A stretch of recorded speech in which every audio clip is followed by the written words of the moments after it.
Bismillahirrahmanirrahim. Assalamualaikum warahmatullahi wabarakatuh.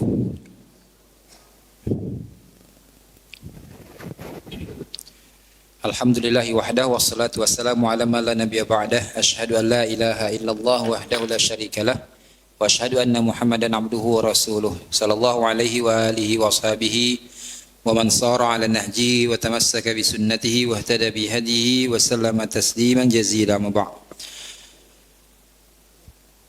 Alhamdulillah, kita dapat melanjutkan pelajaran kita dari kitab Al-Adab Al-Mufrad yang disusun oleh Imam Al-Bukhari rahimahullah ta'ala. Kita masuk pada hadis ke-86, bab ke-46. Bab hamlis sabiyyi 'alal 'atiq. Membawa anak di atas pundak.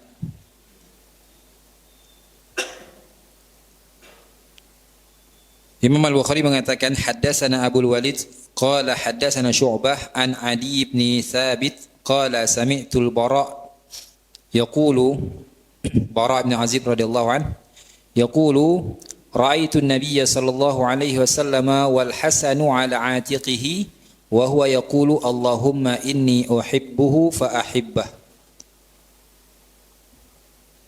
Adi bin Thabit mengatakan aku mendengar Al-Bara berkata, aku menyaksikan Rasulullah sallallahu alaihi wasallam atau aku menyaksikan Nabi sallallahu alaihi wasallam. Aku melihat Nabi sallallahu alaihi wasallam sementara Al-Hasan, yakni Al-Hasan bin Ali radhiyallahu an berada di atas pundak beliau dan beliau berkata, Allahumma inni uhibbuhu fa ahibbah. Ya Allah, sesungguhnya aku mencintainya, yakni Al-Hasan, maka cintailah fa ahibbahu. Maka cintailah dia.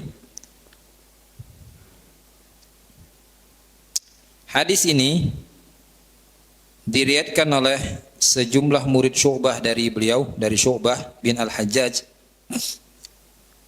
di mana dalam riwayat yang dibawakan atau yang dikeluarkan oleh Imam Al-Ismaili dari jalan Amru bin Marzuq dari Syu'bah disebutkan di dalamnya Al-Hasan atau Husain, yakni dengan keraguan-raguan.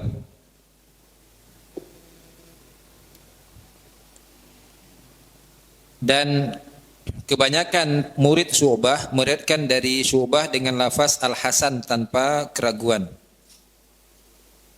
Dan di dalam Sahihain hadis ini pun dikeluarkan oleh Imam Al-Bukhari dan Muslim.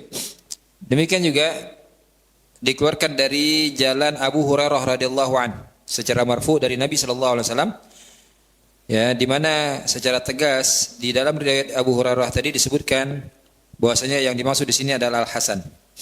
Dan ini menguatkan riwayat kebanyakan dari murid Syu'bah sebagaimana yang dibawakan oleh Imam Al-Bukhari di sini. Ini pertama terkait dengan hadis ini.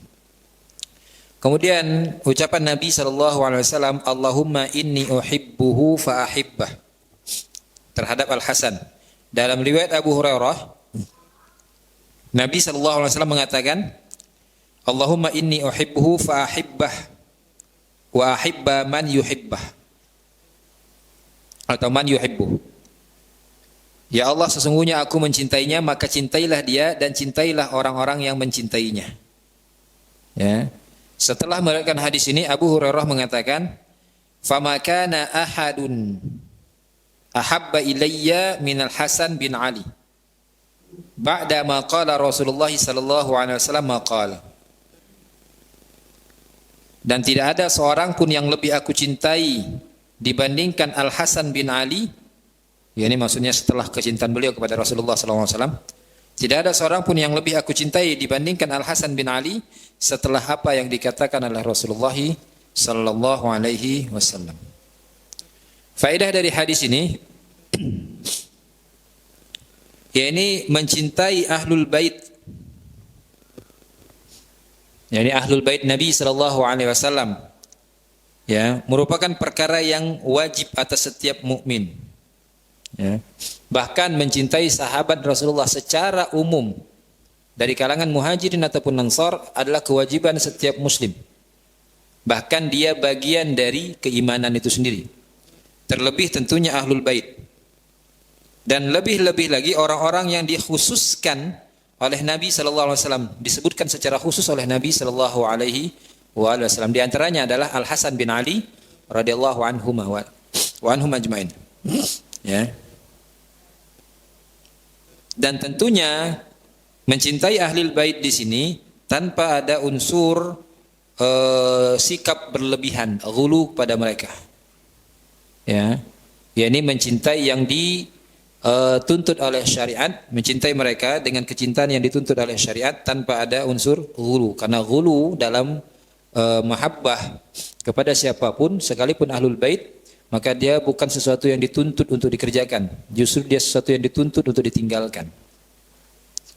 Dan awal terjadinya kesyirikan di muka bumi ini adalah disebabkan oleh ghulu dalam mahabbah tadi. Ya, sikap berlebihan dalam mencintai orang-orang saleh.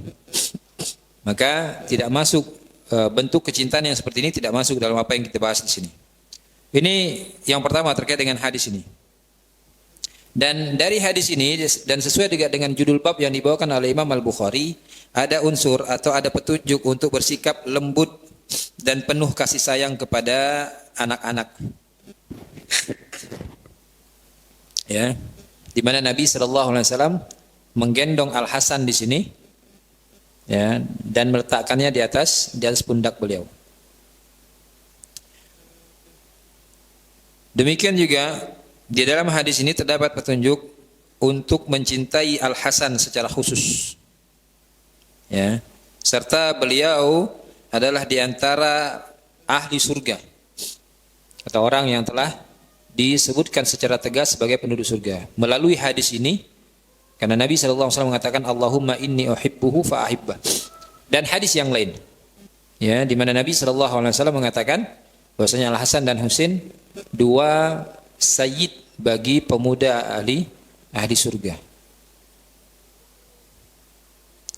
Kemudian faedah yang lain dari hadis ini, di mana mencintai yang dicintai oleh Nabi sallallahu alaihi wasallam adalah salah satu bentuk dari bentuk-bentuk ibadah kepada Allah tabaraka wa taala. Ya, ini atau dalam bahasa yang lain, di antara perkara yang disyariatkan adalah kita beribadah kepada Allah, ya, dengan mencintai setiap orang yang dicintai oleh Nabi sallallahu alaihi wasallam. Ya. Dan termasuk juga faedah dari hadis ini adalah, atau sesuatu yang ditunjuki dari hadis ini adalah mafhum khitab, bahwasanya Allah tabaraka wa taala membenci orang yang membenci Al Hasan. Maka Ahlus Sunnah wal Jamaah ada orang yang paling terdepan dalam bab ini. Dalam mencintai Ahlul Bait, Ahlus Sunnah wal Jamaah adalah orang yang paling terdepan dan seharusnya mereka menjadi orang yang paling depan dalam hal mencintai Ahlul Bait. Terlebih mereka yang disebutkan secara khusus oleh Nabi sallallahu alaihi wasallam. Ya, di antaranya Al Hasan, Husain, tentunya ibu dan ayah keduanya, Fatimah binti Rasulullah dan Ali bin Abi Thalib. Demikian juga Ahlul Bait yang lain, termasuk istri-istri Nabi sallallahu alaihi wasallam, Aisyah dan sebagainya. Ya, karena secara khusus Nabi sallallahu alaihi wasallam menyebutkan mereka. Ya, secara khusus Nabi menyebutkan tentang Aisyah, bahkan tentang bapaknya. Bagaimana kecintaan Nabi kepada bapaknya Abu Bakar As-Siddiq, bagaimana kecintaan Nabi kepada ibunda kita Aisyah radhiyallahu anha, dan seterusnya dari, ya, keluarga-keluarga Nabi dan istri-istri Nabi yang disebutkan secara khusus oleh beliau. Maka membenci mereka, ya, membenci mereka adalah sebab kebencian Allah tabaraka wa taala kepada orang-orang tersebut. Maka tidak ada seorang mukmin pun kecuali wajib bagi dia untuk mencintai istri-istri Nabi sallallahu alaihi wasallam. Ya, sebagai ibunda kaum muslimin. Tidak ada seorang muslim pun melainkan wajib bagi mereka untuk mencintai Ahlul Bait Nabi sallallahu alaihi wasallam yang lain, keturunan-keturunan Nabi sallallahu alaihi wasallam yang lain. Tentunya tadi sekali lagi tanpa ada unsur sikap berlebihan. Ya, apalagi sampai mengagungkan pada tingkat yang tidak masuk di akal, bahkan menganggap mereka manusia yang suci, terbebas dari kesalahan dan sebagainya. Ini kekonyolan sebetulnya. Bukan lagi kecintaan.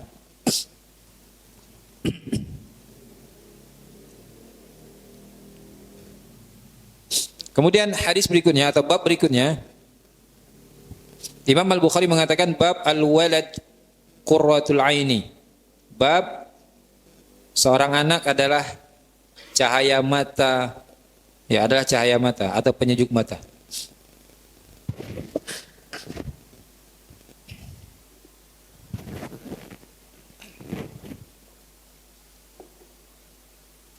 Imam Al-Bukhari mengatakan haddatsana Bishr bin Muhammad qala akhbarana Abdullah yani Abdullah bin Mubarak qala akhbarana Safwan bin Amr qala haddatsani Abdurrahman bin Jubair bin Nufair an abihi Jubair bin Nufair qala jalasna ila al-Miqdad bin al-Aswad radhiyallahu an yawman famarra bihi rajulun faqala tuba lihatainil ainaini allataini ra'ata Rasulullah sallallahu alaihi wasallam wallahi lawadidna anna ra'ayna ma ra'aita wa syahidna ma syahidta. Ya, ini kata orang ini. Dari Jubair bin Nufair, beliau mengatakan pada suatu hari kami duduk menghadap Miqdad bin al-Aswad. Lalu ada seorang yang melintasi beliau. Lalu berkata, "Tuba lihatainil ainaini allataini ra'ata Rasulullah sallallahu alaihi wasallam." Sungguh beruntung dua mata ini yang menyaksikan atau yang melihat Rasulullah sallallahu alaihi wasallam. Ya, ini Al-Miqdad bin Al-Aswad maksudnya. Lalu dia melanjutkan ucapannya, "Wallahi lawadidna anna ra'ayna ma ra'aita." Demi Allah sekiranya atau demi Allah sungguhnya kami berharap, kami berangan, kalau kami anna ra'ayna ma ra'aita, melihat apa yang engkau lihat, yakni Rasulullah. Wa syahidna ma syahidta, menyaksikan apa yang kau saksikan. Ternyata ucapan ini fastudhiba. Ucapan ini menjadikan Miqdad bin Al-Aswad marah ternyata. Ya. Apa kata Jubair bin Nufail? Faja'altu a'jab. Aku pun heran dengan hal tersebut. Maqala illa khairan. Tidak ada yang diucapkan oleh orang tadi melainkan kebaikan. Ucapan yang bagus kan? Pertama, dia menyanjung Miqdad dan menyebutkan kemuliaan yang didapatkan oleh Miqdad yang tidak didapatkan oleh selain Miqdad ketika itu. Ya. Yaitu Miqdad adalah seorang sahabat Nabi yang menyaksikan, yang melihat Nabi SAW, yang berperang bersama Nabi SAW dan seterusnya. Ya, ini keutamaan. Dan ini diakui oleh orang yang berbicara tadi, tabi'in tadi. Dan ini diantara keutamaan para sahabat, yakni mereka menyertai Nabi SAW dalam keadaan hadir ataupun dalam keadaan safar. Ya, dalam keadaan aman ataupun dalam keadaan berperang. Ya, ini keutamaan yang dimiliki oleh para sahabat. Yang tidak mungkin ditandingi oleh yang lain selain sahabat. Tapi yang membuat Miqdad marah justru ucapan setelahnya. Dia mengatakan, demi Allah kami berharap, kami berangan kalau kami yang menyaksikan, kami juga menyaksikan apa yang kau saksikan. Nah, di sini berangan-angan yang seperti ini sejatinya tidak dapat dikatakan sebagai perkara yang dipuji. Mengapa demikian? Dengarkan apa yang diucapkan oleh Al-Miqdad tadi. Al-Miqdad mengatakan, "Summa aqbala alaihi," kata Jubair bin Nufair. Kemudian aku menghadap kepada Miqdad. Ya. Faqala, lalu Miqdad berkata, "Ma yahmilur rajulu ala ayyatamanna muhdaran ghayyabahu Allahu anhu." Urusan apa yang menjadikan seorang itu berangan-angan untuk menyaksikan sesuatu yang disembunyikan oleh Allah dari dia?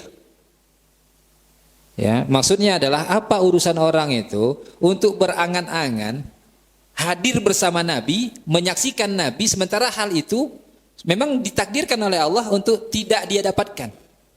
Apa urusan dia? Sampai di sini masih belum jelas kan?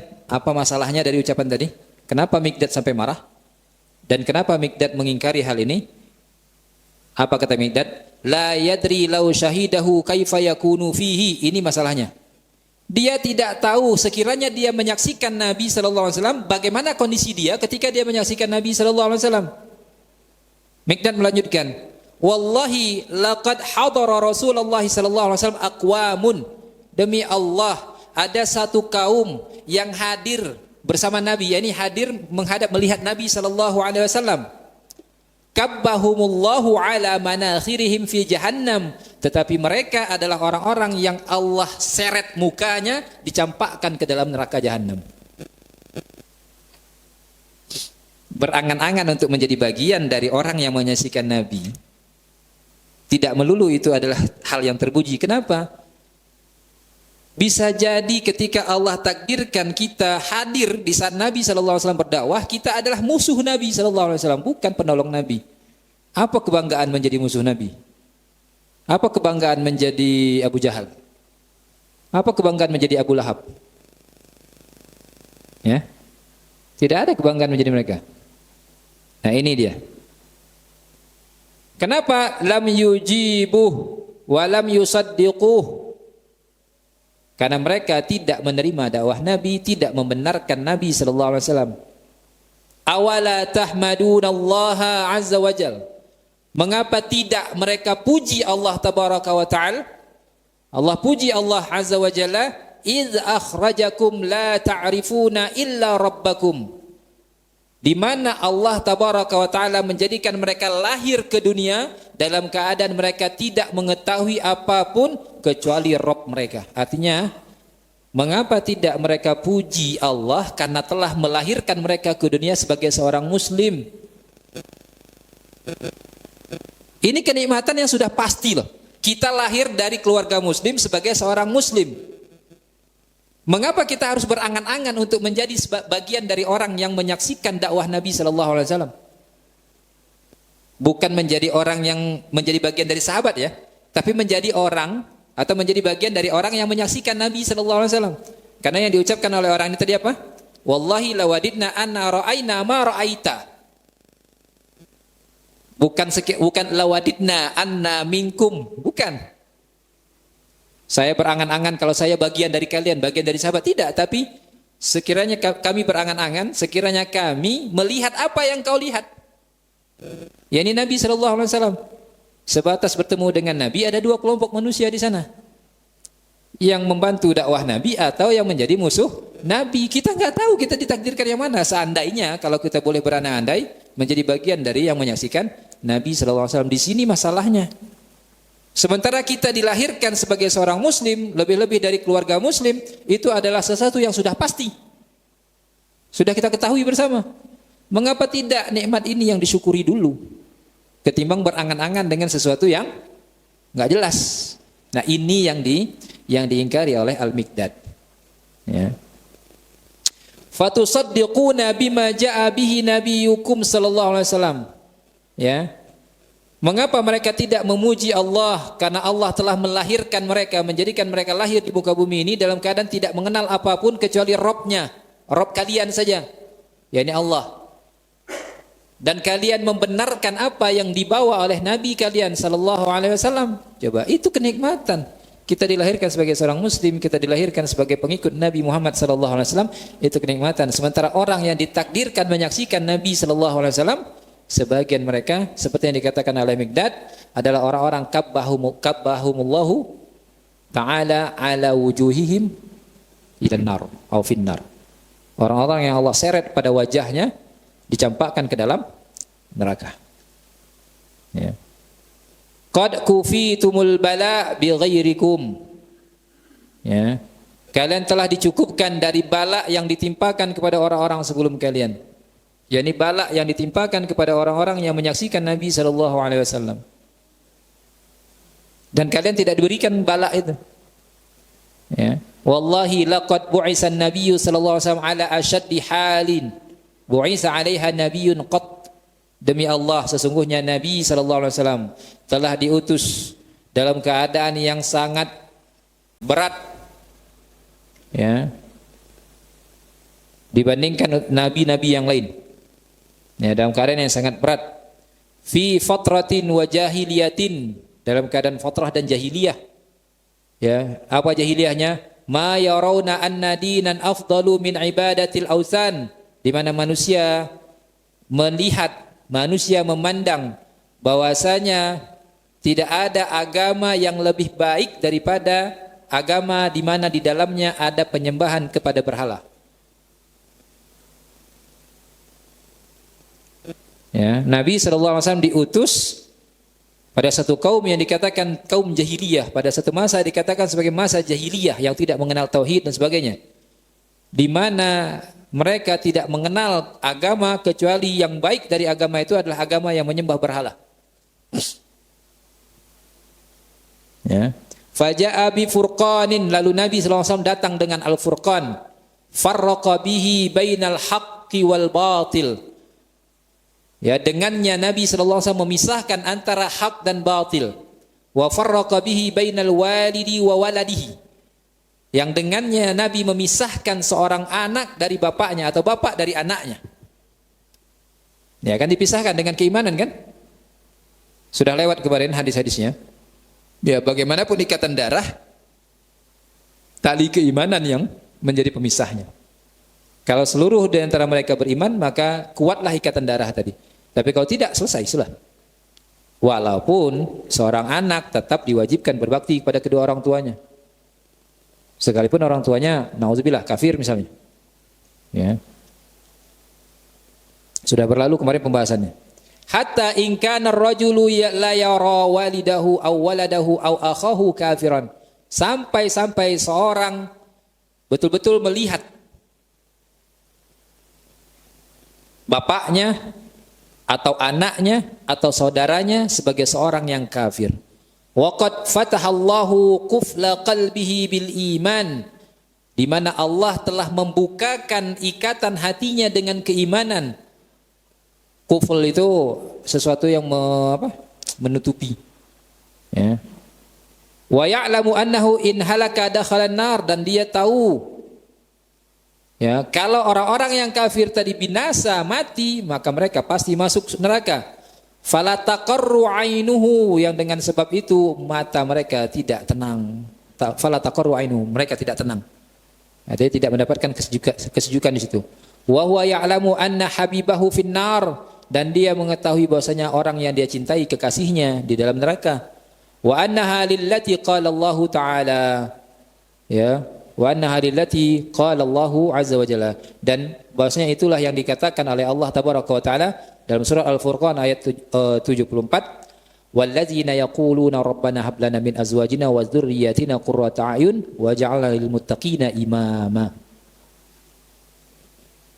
Jadi yang dimaksud dengan qurrata a'yun di dalam ayat ini adalah orang yang mendapati kenikmatan Islam bersama keluarganya, dan ia beserta keluarganya, anak istrinya, menegakkan tauhid, menegakkan syariat Islam ini. Itulah yang disebut dengan qurratu ayun. Jadi anak itu bisa jadi qurratu ayun, bisa jadi bala, bisa jadi musibah. Kalau seorang muslim mendapati anak yang berdiri kokoh di atas prinsip agama, maka dia mendapati anak yang menjadi qurratu ain, penyejuk mata. Tapi kalau qadarullah dia mendapati anak yang tidak mengenal agamanya, tidak peduli dengan agamanya, berarti dia mendapatkan bala. Ini yang dikatakan oleh Al-Miqdad bin Al-Aswad.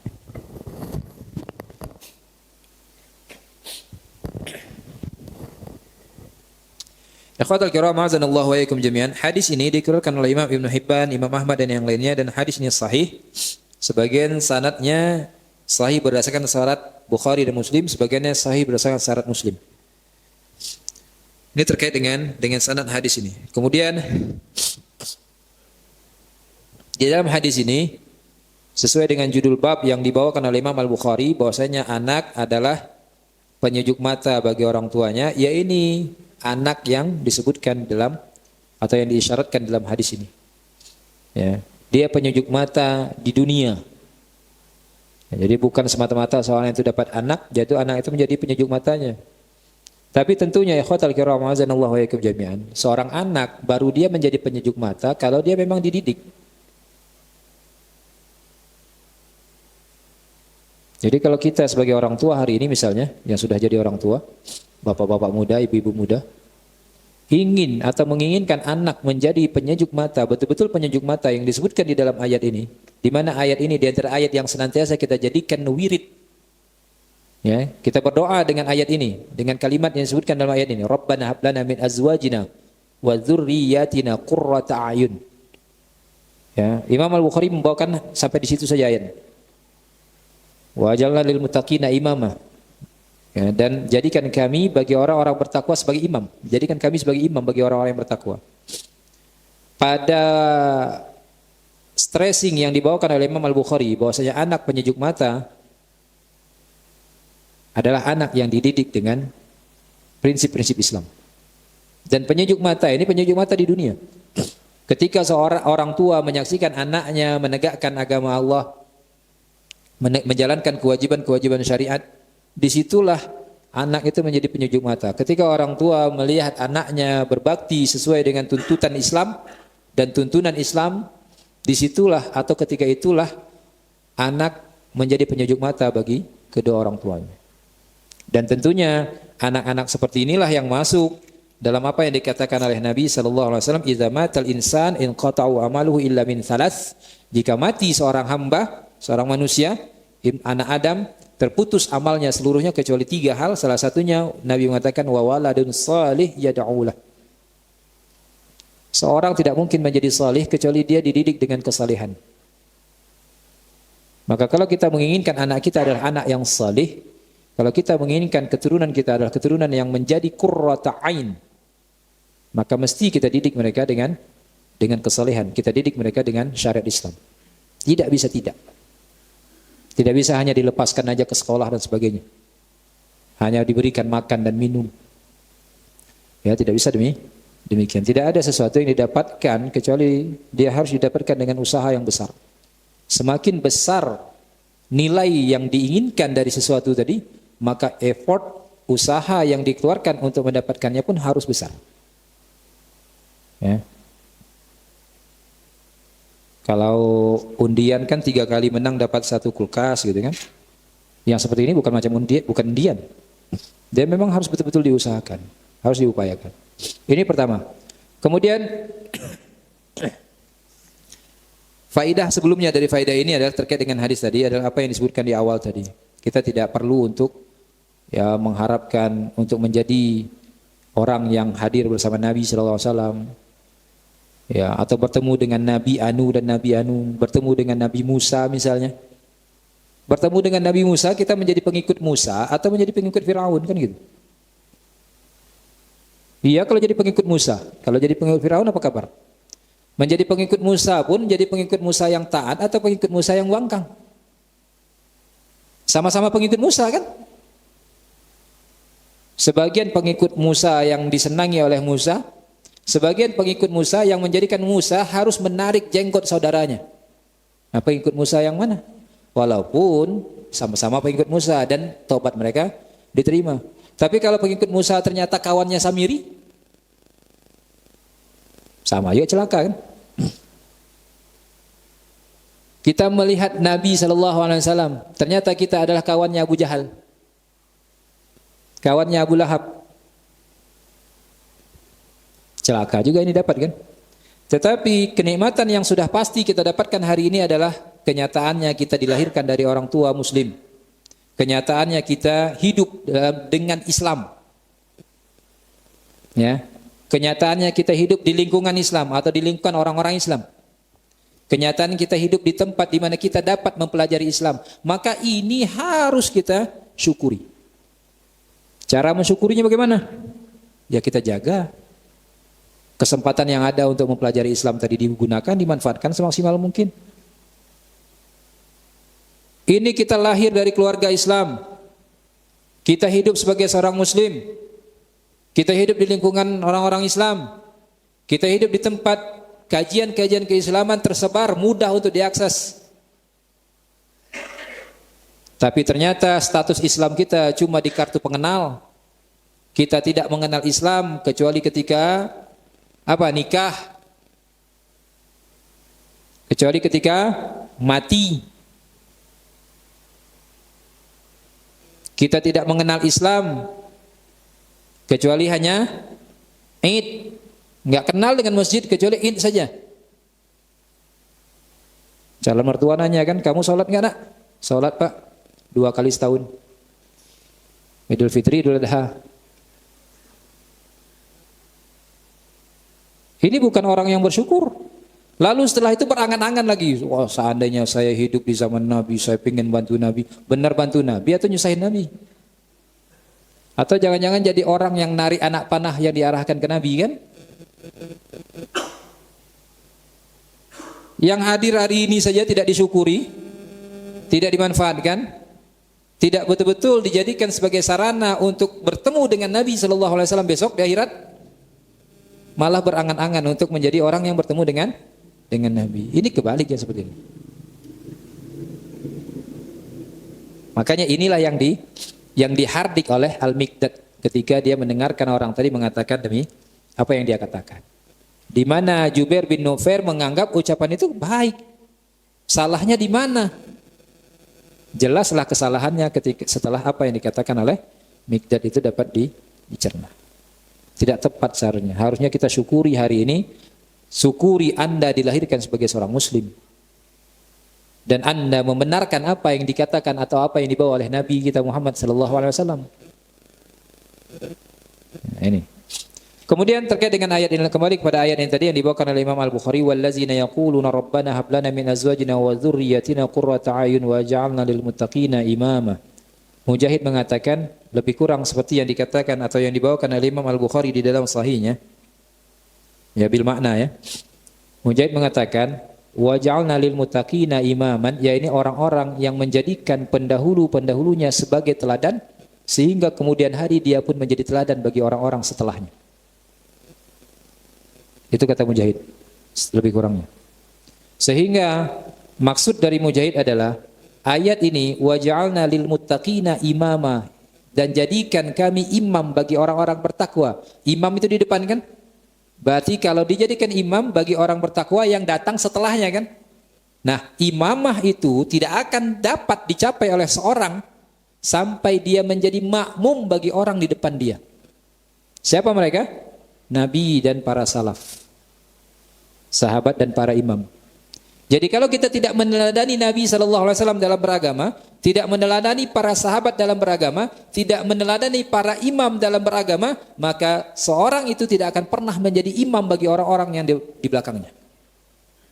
Kalaupun dia jadi imam sesat namanya.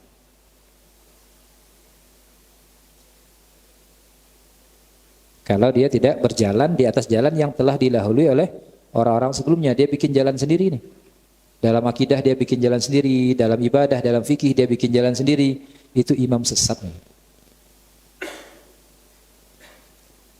Baik dia dari kalangan Arab ataupun Ajam, baik dia dari kalangan Ahlul Bait ataupun bukan. Kalau tidak menjadikan Nabi, para sahabat dan para imam sebagai teladan dalam agama ini, dia tidak akan pernah jadi imam di dalam agama ini. Bisa jadi dia jadi orang yang banyak pengikut, betul. Ya, tapi pengikut kesesatan memang banyak kan? Ya, yang ikuti Abu Jahal memang dikit. Ya kan? Keluarga Nabi itu. Ya, Abu Lahab memang sedikit, kan banyak. Berapa ribu orang yang merangi Nabi di Badar? Ya, berapa ribu orang yang merangi Nabi di Uhud? Sementara jumlah Nabi dan para sahabatnya 1/10 dari mereka yang memerangi Nabi. Ya.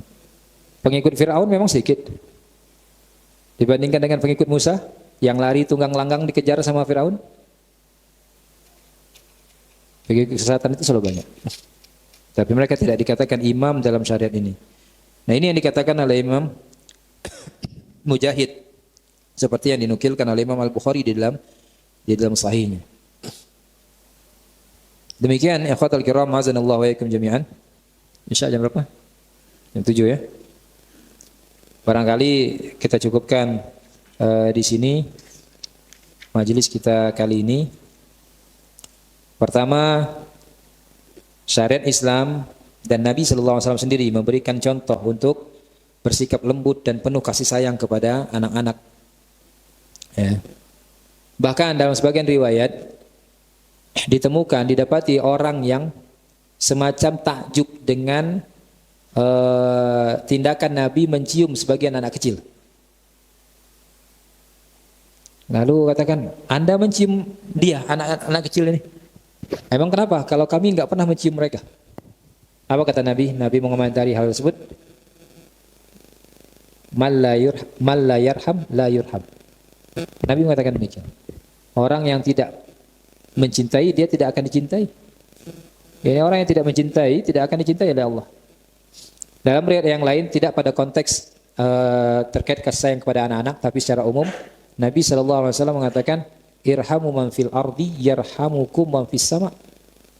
Sayangi makhluk Allah di muka bumi ini, tentunya anak dan anak-anak, ya sangat-sangat layak untuk mendapatkan kasih sayang tadi kan.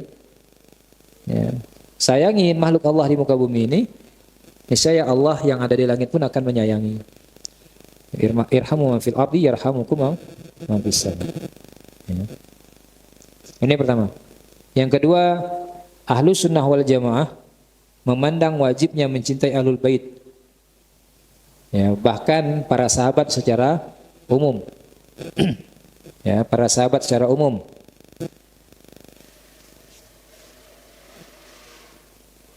Dalam surat Al-Hasyr. Ya, dalam surat Al-Hasyr. Apa yang diucapkan oleh orang-orang yang datang setelah as-sabiqunal awwalun? Setelah para sahabat Nabi secara umum. Itu yang diajarkan oleh Nabi SAW, atau itu yang dituntut oleh syariat ini kepada setiap orang yang bukan sahabat. Bahkan sahabat saja, sebagian sahabat masuk dalam khitab ayat ini.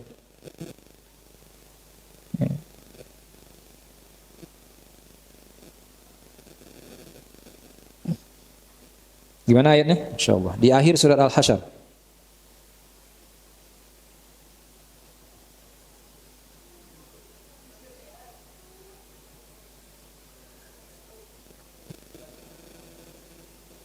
Rabbana ighfir lana wa li ikhwanina allazina sabaquna bil iman wa la taj'al fi qulubina ghillan lil ladzina amanu rabbana innaka ra'ufur rahim. Ya.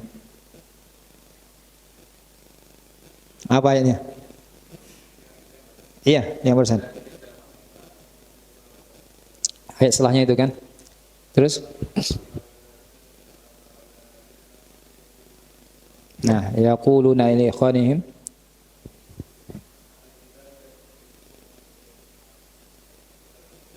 Langsung ke ayat yang barusan. Langsung ke yang barusan.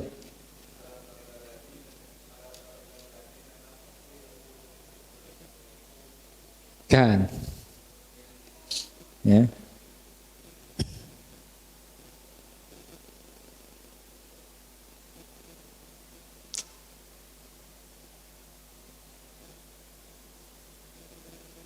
Al-Hasyr baru juz 28 ya.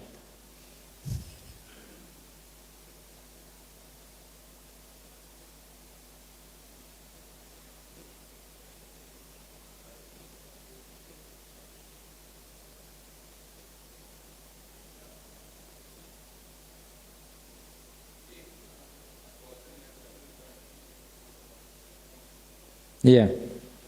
Walazina ja'u min ba'dihim yaquluna rabbana ighfir lana wa li ikhwanina allazina sabaquna bil iman wa la taj'al fi qulubina ghillan lil ladzina amanu rabbana innaka ra'ufur rahim. Yang menarik di antara yang terkait dengan ayat ini adalah istidlalnya Imam Malik. Di mana Imam Malik mengatakan Rafidhah tidak berhak atas humus atau fa'i. Artinya dalam bahasa lain, orang-orang itu dikeluarkan dari Islam. Di mana fa'i itu kan, itu hak umat Islam kan. Tapi mereka tidak berhak mendapatkannya. Dasarnya apa? Imam Malik beristidlal dengan ayat ini. Walazina ja'u min ba'dihim yaquluna rabbana ighfir lana wa li ikhwanina allazina sabaquna bil iman. Sementara mereka mencaci maki para sahabat, bahkan mengkafirkan sebagian sahabat, maka mereka yang seperti ini bukan bagian dari orang-orang beriman. Jadi mereka tidak berhak untuk mendapatkan fai. Ini takfir Imam Malik terhadap orang-orang yang mencaci para sahabat. Terkait dengan mencaci para sahabat ini ada perincian yang cukup panjang yang tidak cukup barangkali kali ini. Semoga pada kesempatan yang lain dapat kita singgung permasalahan tersebut karena itu permasalahan yang penting. Terlebih dan terkurang mohon maaf. Wassalamualaikum warahmatullahi wabarakatuh. Subhanakallahumma wa bihamdika asyhadu an la ilaha illa anta astaghfiruka wa atubu ilaik. Akhiru da'wana alhamdulillahi rabbil alamin. Assalamualaikum warahmatullahi wabarakatuh.